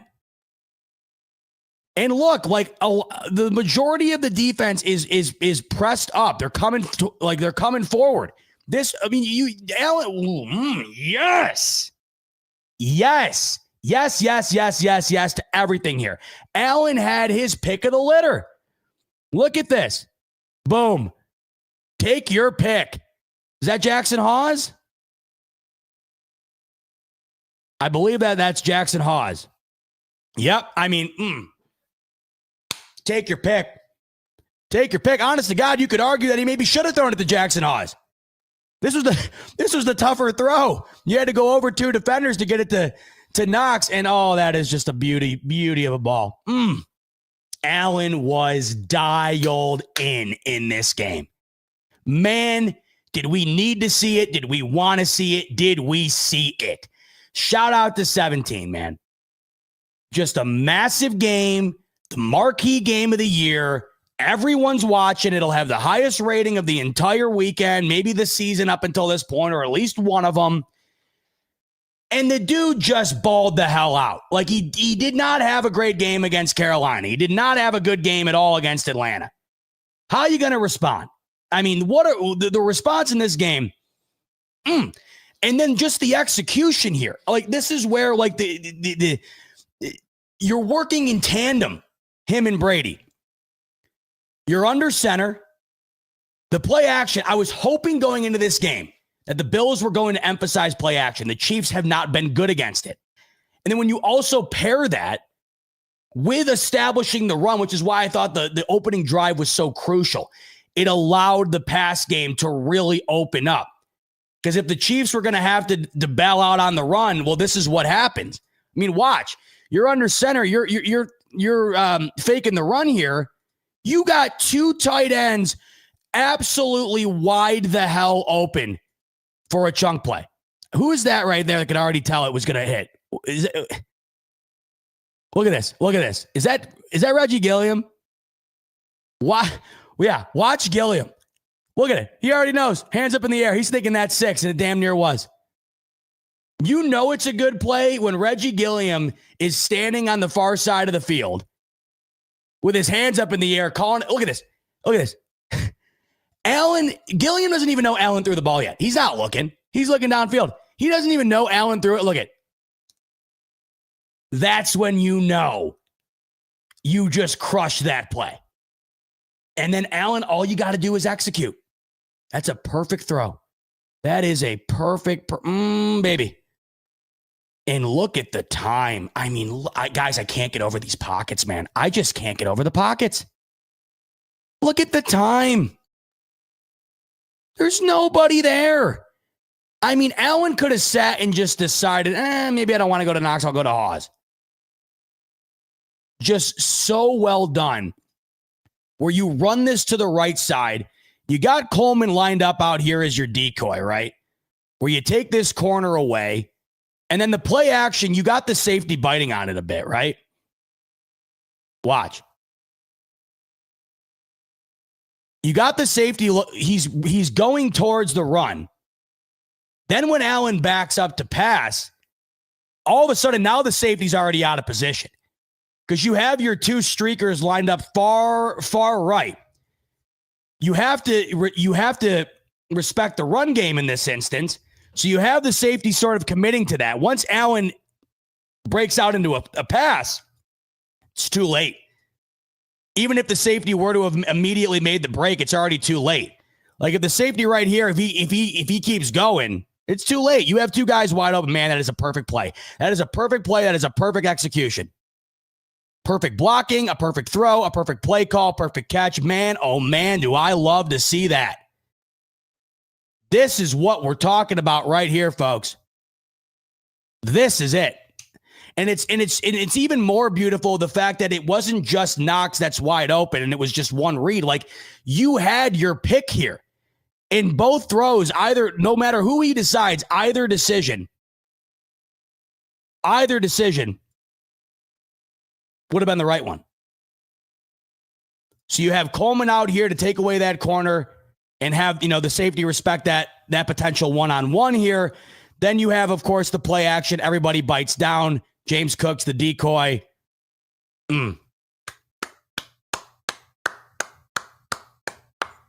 That is Joe Brady and Josh Allen in unison right there.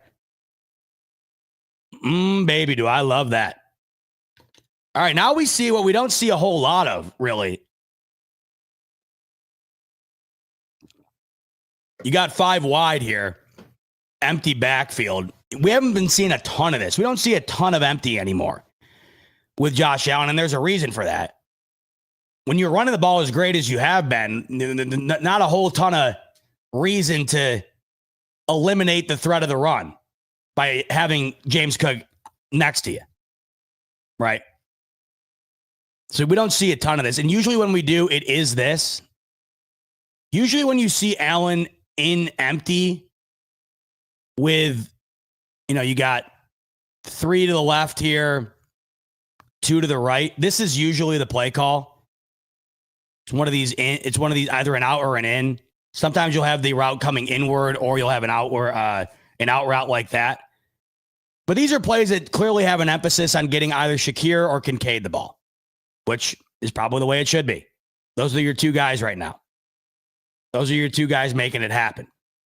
And once again, even there, it's nothing special, but it's 5 yards. I'm never turning that down on a first down. Just not.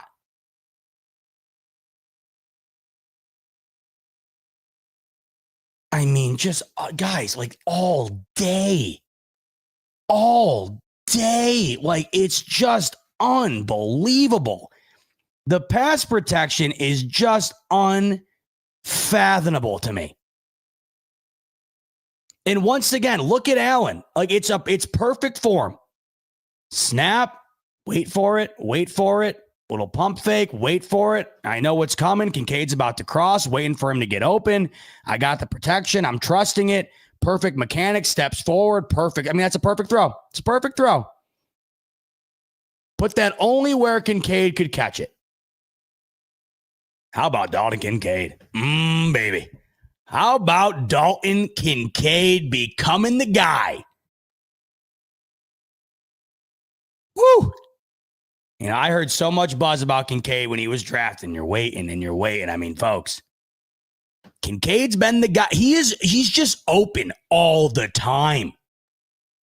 And he reels it in. I mean, he's just open nonstop. You want to complain about guys getting open. You can't complain about Dalton Kincaid getting open. The guy's always open. And that's just a perfect throw. You know, you still got the trailer on Kincaid there. You have the linebacker in the middle. It's just a perfect throw. I love it. See, this is what I love. Like, I want to see more of this, right? You don't necessarily need to stretch the field by bombing it 25, 30 yards. Like, that is what I'm all about right here. And there's a throw coming up later from Shakir that, to me, perfectly embodies what I'm talking about. But that play right there, certainly a great example. Now, this is Josh Allen's last incompletion. He just throws it away. Now, this happens, right? Like, this is a play where nothing's open initially. Pressure gets home. Allen does have to bail. Now, really, like, this is one of the only times in the game where Allen did roll out of the pocket, and it's because he had to. Allen camps in the pocket here. He's getting sacked. He's getting sacked right there if he camps. If Allen chills in the pocket, he is getting sacked right now. But, I mean, this is it's actually beautifully played. Now, this is when you want to see Allen bail out. He's in the pocket, nothing there. Pressure's getting home, and this is beautiful. I mean, this is one of those plays where Allen's on a short list of quarterbacks that are making that play. Now, the fact that you even have a chance to make something happen here is all coming down to 17's playmaking ability. But there's just nothing there. There's nothing open. But as we've watched, like, how many plays have we gone through now? And, like, this is the first play that's come up where nobody's open. This is the first play that's come up in however many plays we've already watched where the offensive line didn't have its best rep. Nobody's open. Allen has to bail, and he throws it away.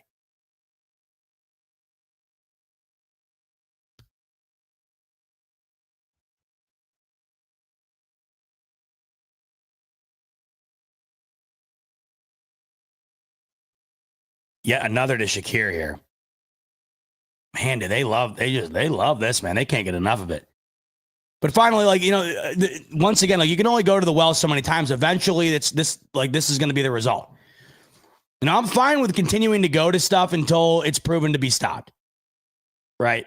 Like, if you're going to continue early in the game, you're going to rattle off 5 to 8 yards on these Shakir dumps, like, what, these little screens and little outs. Sure. You know, these are the moments now where you notice, like, they see it coming. Right? Because you have Shakir, there he is, and you got the linebacker already knows. It's a good read here. Right? Like, he read that perfectly. Before Allen even throws it, the linebacker already knows. Boom, he immediately switches gears to Shakir. Now it feels like, who is that? Kincaid? Is that Kincaid right here? Feels like somebody probably needed to pick up the linebacker on this play. Because if you do get a chip on that linebacker, then this actually is a massive gain. That's either Kincaid or Hawes. I can't see the number. But instead of going out to get a block on the safety here, if instead the block is made on the linebacker, I mean, right? Shakir's getting 5 to 7 yards. It's a good play by the linebacker there. He read that perfectly. He knew exactly what was coming. And you'd hope eventually that they would know what's coming when you've ran that play, 7 or 8 times? I mean, we know Joe Brady has no trepidation in running the same play. He ran the same crack toss against the Panthers 9 times. 9 times. Okay. You know how I mentioned a couple minutes ago there was a play from Khalil Shakir that I thought was a perfect representation of what I'd like to see more of? This is the play. This is the perfect combination of allowing the short to intermediate pass game to thrive for you. This is also a perfect example of Josh Allen in this game staying in the pocket, waiting for the route to develop, trusting the O-line, getting the guy the ball once that route has developed and gets open. This is the play. I love this play. It's just a simple crosser. I just absolutely love it. I absolutely love this play for a variety of reasons. Let's talk about it, right? So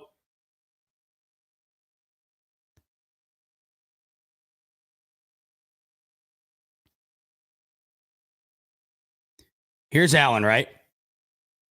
Now, he could have just swung this to Cook, but he's waiting. He knows Shakir is the play here. He knows Shakir's the play here. And he's just waiting for it. Now, he could have just dumped it to Cook.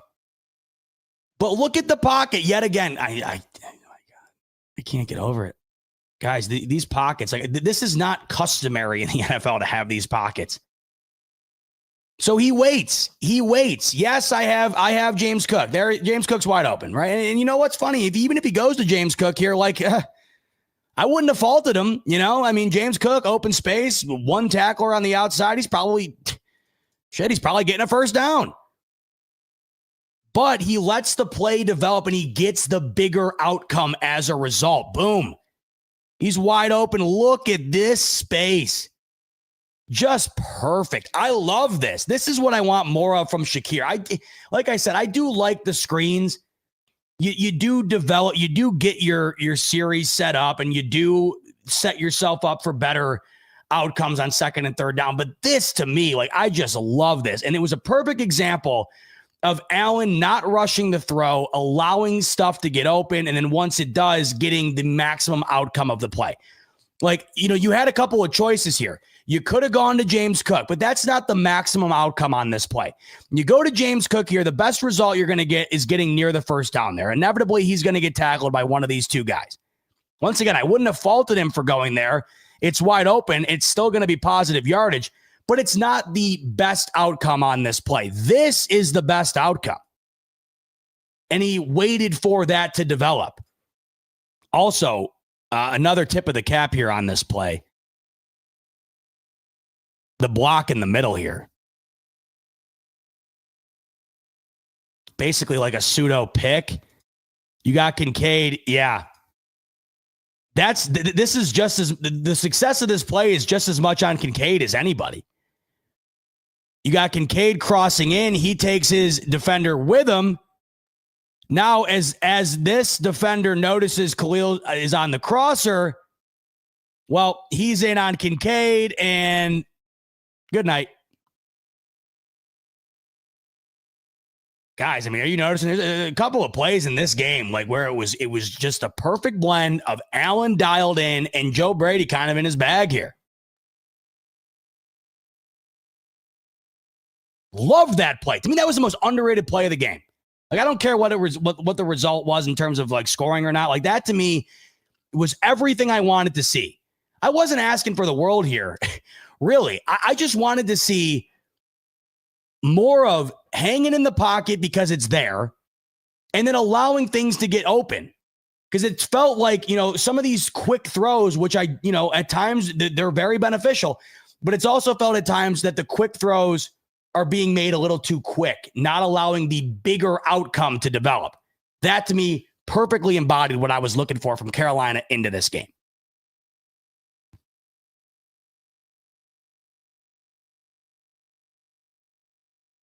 This is great too from Allen, right? Because he's crossing off all of his boxes. So you have the whole right side of the field here in on that play action. The play action was great in this game because look at what this opens up. With that play action, you have the whole defense, half of the defense is completely eliminated on that play action. So now Allen's got all day. He's got room to spare. And look, he is looking deep, but nope, I'm too smart for that, right? I'm too smart. This is a nightmare waiting to happen because you can tell. Look at, I mean, he's looking to launch here. Look at, he's looking to launch. It's not there. Great. Look at, right back down. Now 17 being 17, wide open here. And my God, you want to talk about wide open? Thank you. 11 yards. Sure, please. I mean, that's just easy money, man.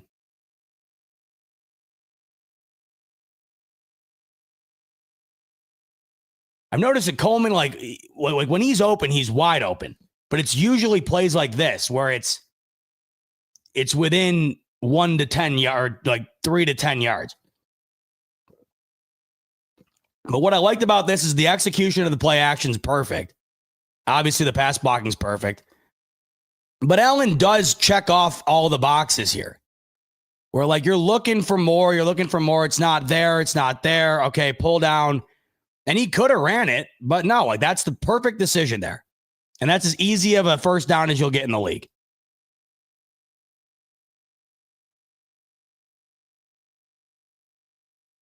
Now, this is also one of the best throws of the game as well. 28 yards to Elijah Moore here. Once again, watch Josh Allen. Takes advantage of the pocket.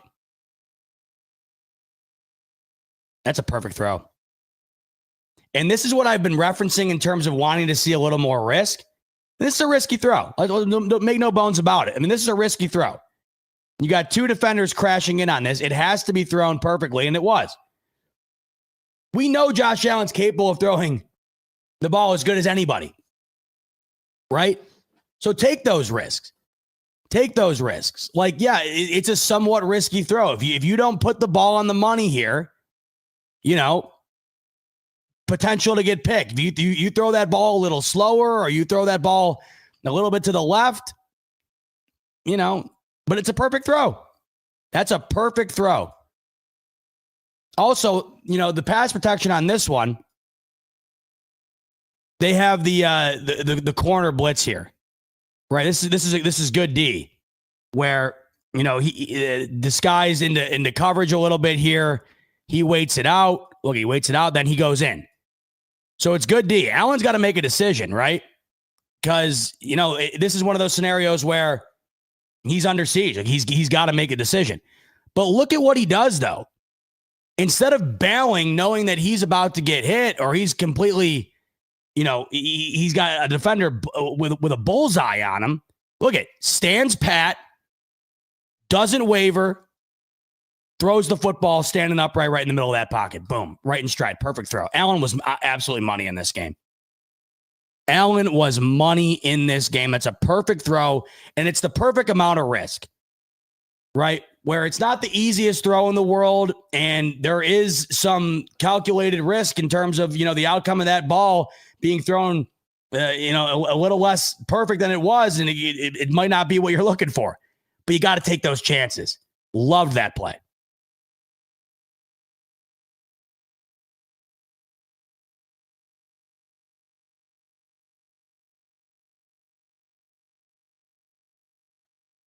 Really good mix in this game. I'm sure you're noticing of like short, boom, something's developed downfield. We're gonna try and hit it.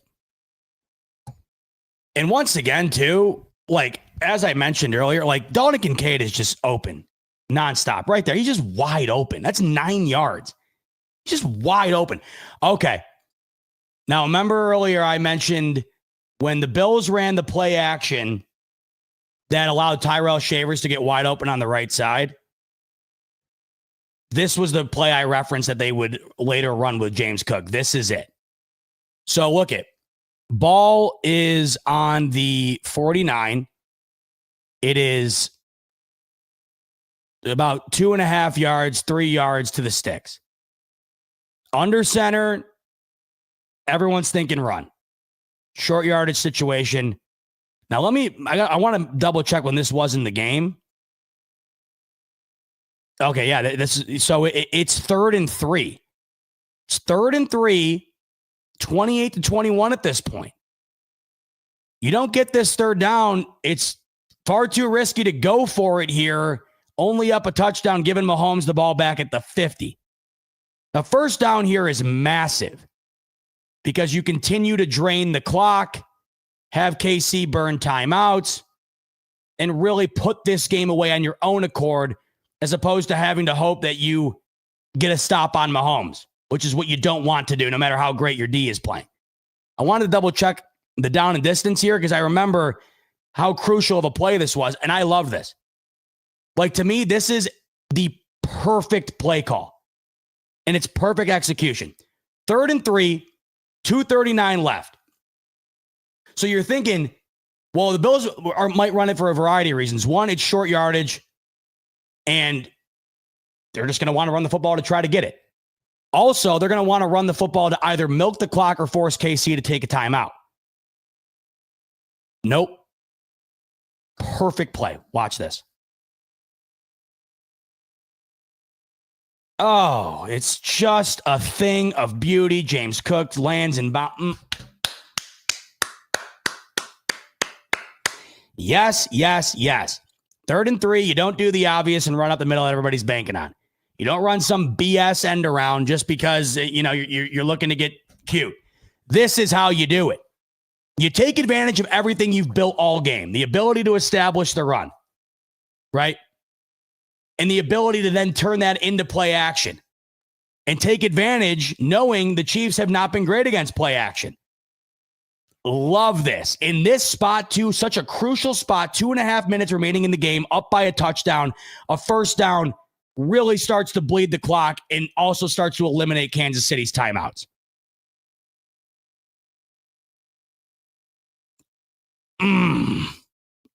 Guys, that...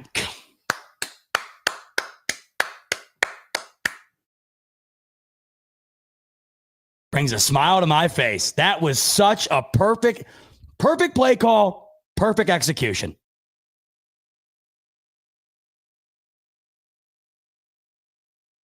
It's perfect. And you want to know what? We've been talking about this. Wanting to see more in the pass game with James Cook. You could do this in other situations beyond just the 3rd and 3 in a crucial short yardage spot. I feel like you could draw this up more, different ways to do exactly this. Where, say, for instance, early in the game, you get that ground game established, then you do this. Then again, though, you save it in your bag for a moment like this, too. I also get that. Like, this could not have been dialed up at a more perfect time. It's the perfect play call in this spot.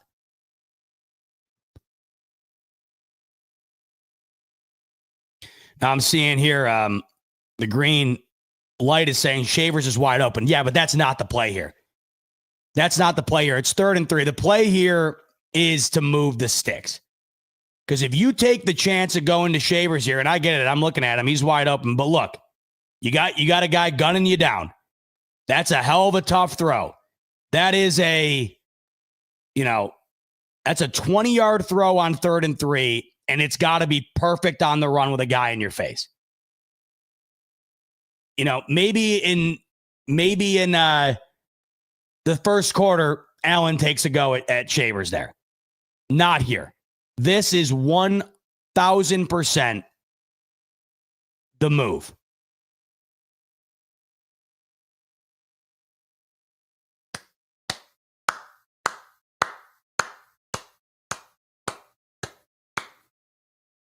Great game from Joe Brady. Even better game from Josh Allen. All right, we're nearing 2 hours, but let's I said we'd take a couple of looks at the defensive pressures that the Bills generated against the Chiefs. 20 of them, by the way. Let's take a look at a couple of them. We won't go nuts here. Monday Night Football coming around the corner. Cowboys, Cardinals. YouTube TV member like myself, got to fire up that ESPN app. They better figure that out, by the way. I mean, give me a break. $80 a month, and I can't even watch ESPN. What are we doing? Let's take a look at some of these pressures, though. So this one is early in the first quarter. This is, or is this in the second quarter? Let's see. Yeah, second quarter. Okay, early in the second quarter. This is going to be a sack from Benford.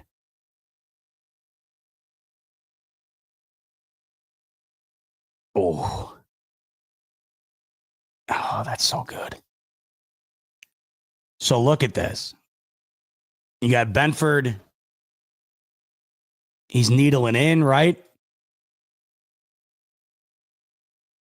And it's so good because it works so much better with Mahomes running the play action. Like if you were to have just taken that snap and not have faked it, he might have had time to get rid of it and just throw it away. But by the time he turns around, it's over. It's great pursuit from Benford. But also the other thing here too, this is partially a coverage sack. Where's Mahomes supposed to go here? He's got nothing.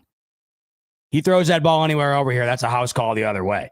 He realizes that, tries to make something happen. There's nothing there. He's got another guy ready to come and knock him. That's a great blitz design right there. Benford coming in untouched. You got everybody else covered.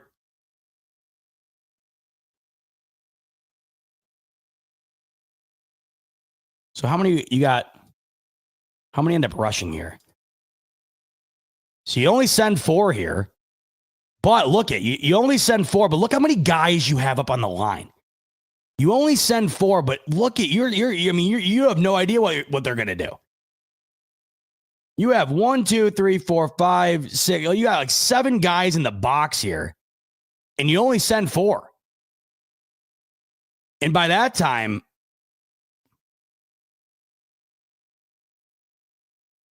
now if I'm Mahomes, right? You're probably, who's that, Kareem Hunt? I mean, he should have went to Hunt there. I don't know why he didn't. He's looking at him. Like, to be honest with you, like, he's got time. He's got time. He needs to go to Hunt there. No question. But he looks that off. By that time, I mean, there's nothing. And this is, once again, the blend of coverage and pressure in this game was just extraordinary. It wasn't just the D getting home in an instant and getting after him and causing havoc. It was a combination of getting after Mahomes, but also forcing him to hold the football because there just wasn't anything open. There's nothing open. But he should have went there. That was open. This one's on Mahomes. Like he's got time here. He's got to get rid of that. That's a dangerous throw.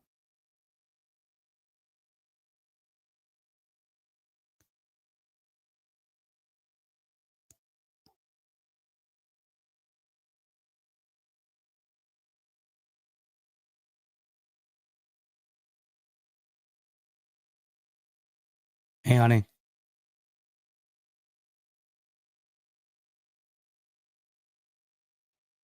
Oh, I'm still going. Oh. Yeah. Being a little quiet for your liking, huh? We're watching a little tape. We're studying. Oh, nice. Yeah. 1 week from today, by the way. 39 weeks today. I'm in the small box. I'm so full. Wow, that's like I know. That's like patting one of those exercise balls. It keeps getting so hard. What'd you have? You have a lot of food? So food.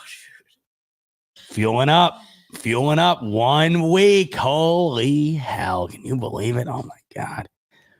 Got to get that dub against Miami, then bring Baby Bot in and get ready to rock. Look, I mean, once again, you're only sending 4 here, and it's just, look at that. Gets home, right? I mean, you're getting home there. That's what I loved about this. It was like the Bills weren't scheming up a ton of like crazy blitzes to get after Mahomes. They were, for the most part, getting after Mahomes by only rushing 4. And who we got? Was that Larry Ogunjobi here on this one?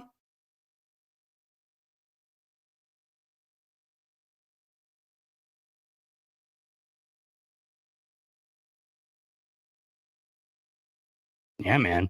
And then Rousseau on the edge. And then once again, like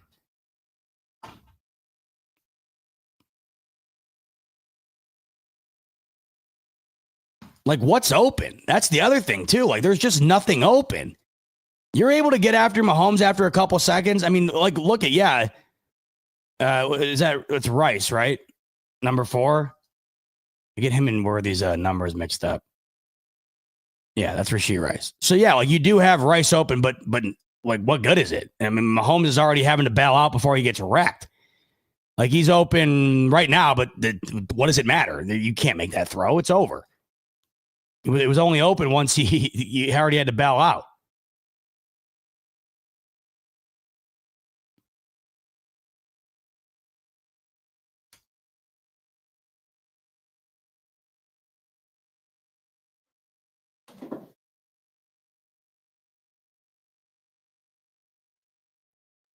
This was so pivotal, by the way. This series was just, this was the game, really.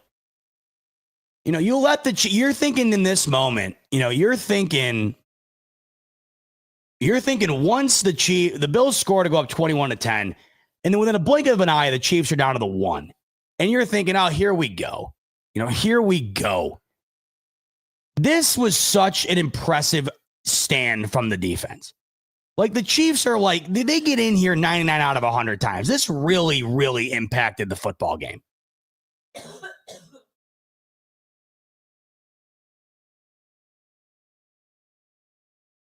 It's just great coverage. Like, it's just perfect coverage. And we're going to end it with the next one, because I think that the next one is where Cole Bishop gets a little love in on Travis Kelce. It's just perfect coverage. And then by the time that, you know, by the time you're realizing everyone's covered, like then that's when they get home.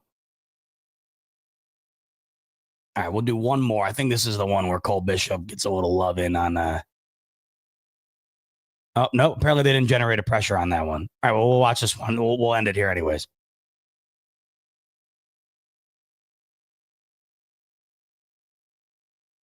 You know, the more I'm watching this from this angle, the more I'm starting to realize that this pressure, in large part, had a lot to do with the coverage. I mean, it really did. So you're looking at Mahomes here, takes the snap. There's nothing there, right? And then, you know, Worthy is open here, but you got a guy coming right in your face. And as that's happening, then you're getting the support here. So by the time Mahomes is even able to make that throw, he's got to throw it off of his back foot, getting drilled.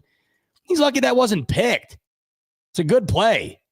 Oh, it's Hollywood Brown, not Worthy. Sorry. But it's actually a good play by Brown to get a hand up on that.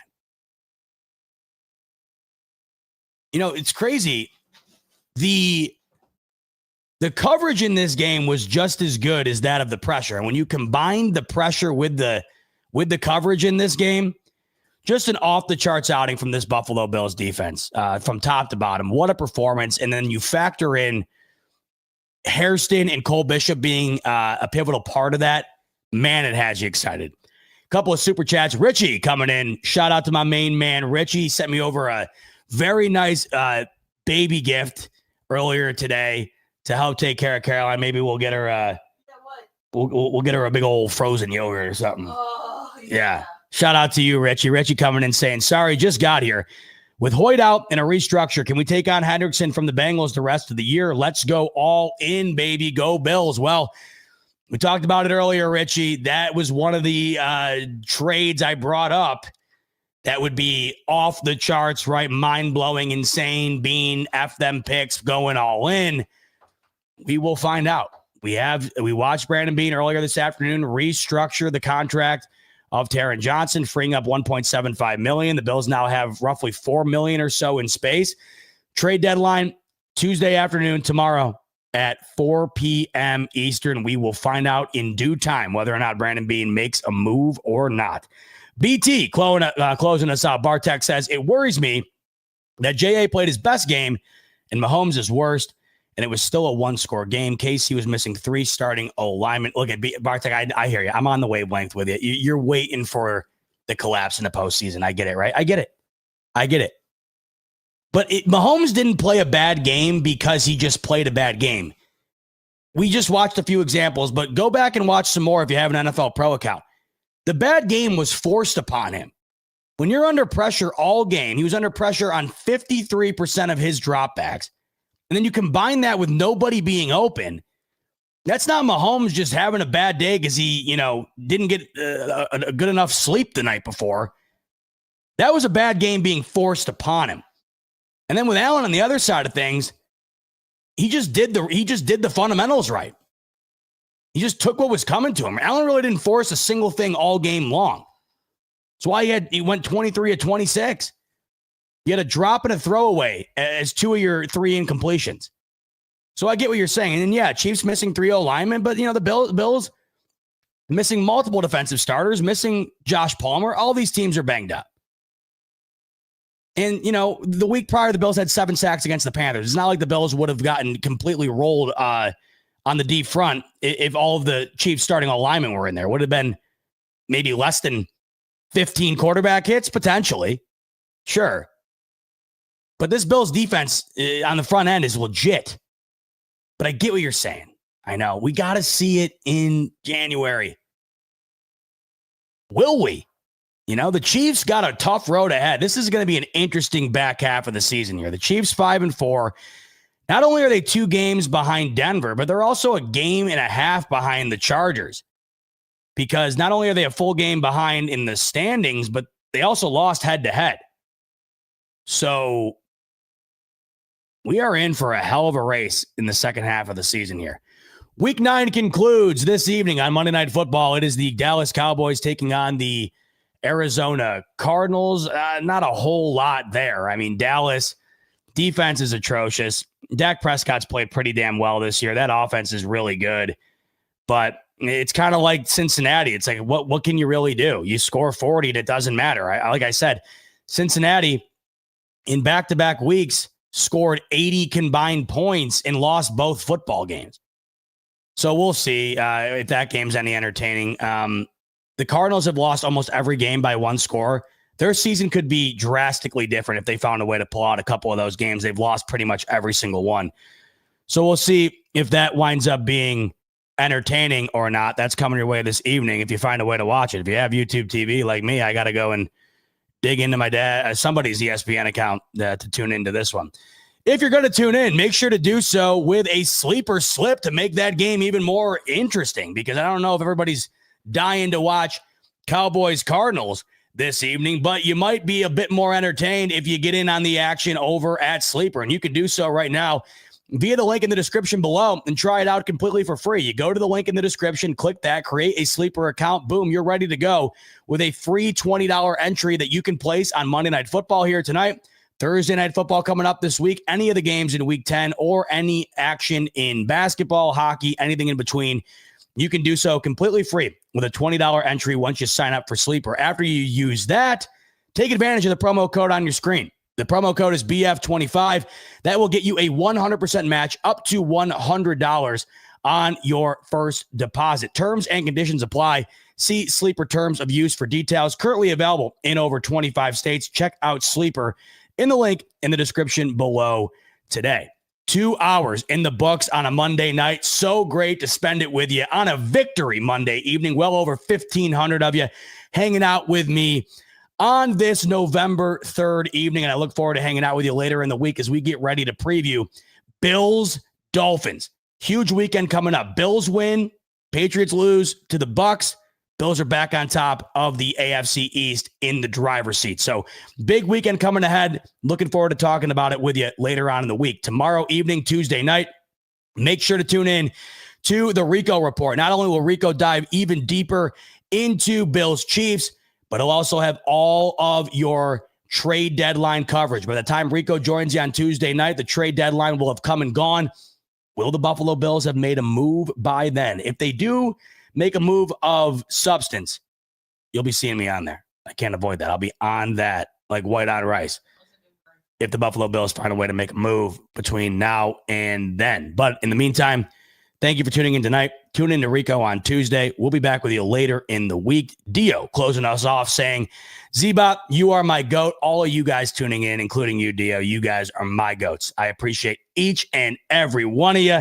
And we all appreciate a Buffalo Bills W, especially when it comes at the hands of the Kansas City Chiefs. 6-2, looking to move to 7-2 later in the week. Can't wait to talk Bills Dolphins with you then. But in the meantime, enjoy the rest of your Monday evening. Enjoy the rest of your week. Much love as always. And go Bills.